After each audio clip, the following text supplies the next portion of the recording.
Lovely, wonderful snow for us this weekend, but the rest of the world is talking about golf at lush green Augusta. Well, golf could be here soon, right? I'll leave that analysis to Josh. The Masters are now well underway, and we'll get to that in just a bit. First, some love for the Oil Kings, who now know their next foe. They've never met the Calgary Hitmen in the conference final before. The last time they faced off in the postseason was 4 years ago when TJ Foster was just a 16-year-old rookie. There's many guys, or I don't think there is any guys that's still around when we played them back in, what, 08, 09? Right. When we got swept. Foster, who missed the first 7 playoff games with a foot injury, returned to the lineup in time for Game 3 against Medicine Hat. He'd been out for 5 weeks, so I know he's very happy to be back in lineup and provided a spark there in Game 3. Knock on wood, we're healthy going in, so it's a good thing to have, and obviously to have that depth, it was good for Foster. Foster's injury came off a shot to the foot from teammate Cody Corbett during a game in Moose Jaw in early March. He scored in his first game back Tuesday night in Medicine Hat, but it's how he scored that still has him smiling. Berto made a nice pass from the corner up to Corbs, and Corbs was right on the ladies' tee, so he was stepping on it, and I looked at him, and I knew it was going to be a low, and I kind of wanted to get out of the way. In my mind, I said, no, not again, but I kind of lifted my foot a bit, and it just skimmed my shot blocker and went in. Game 1 of the series goes Thursday at Rexall. Round 2 of the Masters, and one of the major storylines today was about a penalty assessed for slow play. I don't know if I've ever heard of anyone at the Masters being penalized for slow play.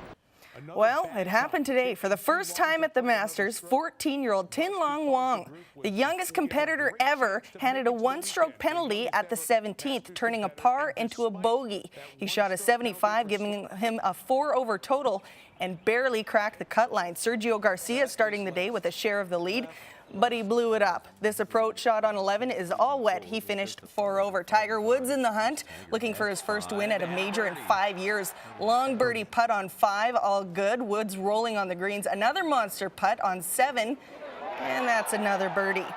53-year-old Fred Couples on 6, tee shot from 199 yards. It's a great shot. He rolls this out to a foot. He'd birdie and move to 4 under, tied for the lead at the time after a 71. Back to Tiger, co-leader with Jason Day on the 15th. His third shot, and this is a bad break, hits the pin, rolls into the water. Woods would salvage a bogey. Jason Day was the big mover and shaker today, sizing up the putt. He reads it perfectly, and he gets his bird. Mike Weir was slugging it out with a rib injury while trying to make it to the weekend on the 10th anniversary of his win at Augusta. He makes a wonderful approach at 13, shot a 79, and finished at 7 over. To the leaderboard, Aussie Jason Day, the runner-up 2 years ago, takes a one-shot lead into the weekend. Fred Couples right behind. Tiger is 3 off the pace. The grade 8 student, Tin Long Wong, made the cut. Cut line was +4, and the tournament is over for Mike Weir. He hasn't scored since early March, and today the Oilers forward Ales Hemsky revealed that he's been playing in pain for quite some time, and he will miss at least the next 3 games. For Petrie, into the middle, Kindle on the intercept. Oh, that hit Hemsky and hurt him. It's my foot, so I blocked a shot. I think it's like in Detroit, and that big road trip. It's like, what is it, 20 games ago or something like that, and it's been a struggle from there. So. Hemsky, who was just 1 goal in last 19 games, was willing to do whatever it takes to help his team make the playoffs, even going to extremes before Tuesday's desperation game. I was just taking a lot of pills, and I took a couple shots, but nothing really helped. So I knew we'd be battling for a playoff spot, so I want to be in, and I want to try to help the team, and that's why I play. The Oilers host the Flames tomorrow night. Over to some teams that are well in the playoff hunt. The Red Wings in Chicago will pick it up in the second.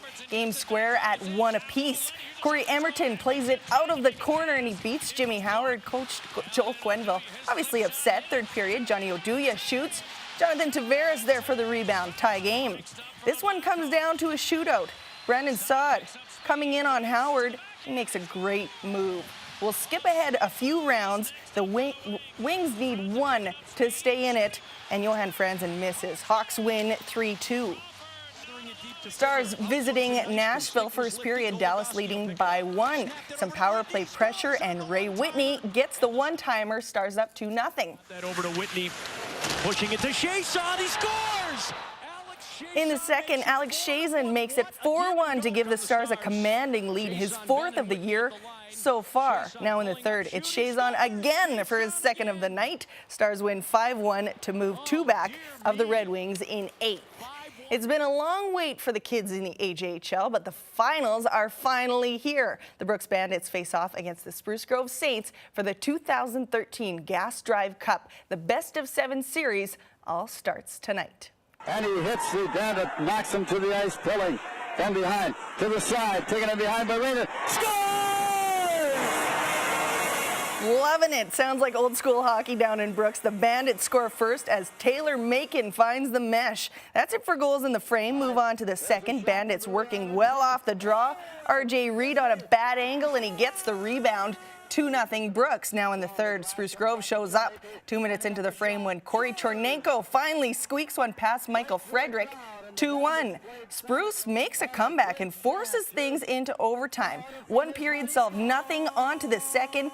Madison Smiley of the Brooks Bandits ends it for the club. Brooks wins 3-2, takes a 1-0 series lead. Over to the majors, Jose Reyes and the Blue Jays taking on the Royals. The Jays finally finding ways to score runs as they're up 6-4 on Kansas City in the 6th. Reyes brings home 2 runs, and we'll go to the next batter, Milky Cabrera. Reyes tries to steal to second, and he comes in hard and at the wrong angle. This is a huge blow to the Blue Jays. Reyes was carted off the field.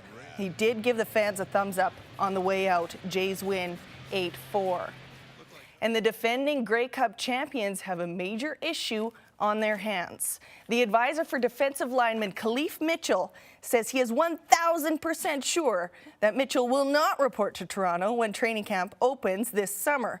Khalif was traded from BC to the Argos, but is working for a Seattle-based business, and he says that he will only play for the Lions, Calgary, or Edmonton. Eskimos fans may remember Khalif as the player who tried to do some serious damage to Simeon Rotier's arm in 2012. He is obviously not a very respected man across the league. 1,000%. 1,000%. That's great. I like that. Stay with us. We're back after the break with an odd car.